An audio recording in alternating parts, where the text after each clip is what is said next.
தனுசு, நல்ல சக்தி உங்களுடன் இருக்கிறது. பயண திட்டம் உருவாகும். ஒரு புதிய வருமான வாய்ப்பு 70 ரூபாய் அளவில் உருவாகும். உறவுகள் உறுதியடையும்.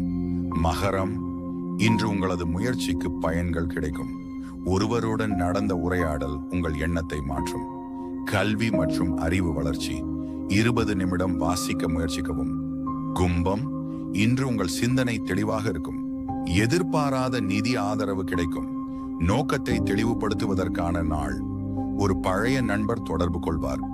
மீனம், இன்று உங்கள் உள்ளம் அமைதியுடன் இருக்கும். கலை அல்லது இசை சார்ந்த திறமை வெளிப்படும். 5 வார்த்தைகள் யாராவது மகிழ்வடைய செய்யும். நீர் தொடர்பான இடங்கள் மகிழ்ச்சி தரும். உங்கள் நாளை சிறப்பாக மாற்றும். உங்கள் ராசி பற்றி தெரிந்து கொள்ள முழு வீடியோவின் லிங்க் டிஸ்கிரிப்ஷன்ல உள்ளது. கிளிக் செய்து பாருங்கள். மறக்காம யூடியூபில் சப்ஸ்கிரைப் பண்ணுங்க. ஃபேஸ்புக் மற்றும் ஆடிசியில் ஃபாலோ பண்ணுங்க. நம்முடைய டெலிகிராம் சேனல்ல தினசரி புதுப்பிப்புகளுக்கு ஜாயின் பண்ணுங்க. நன்றி, வணக்கம்.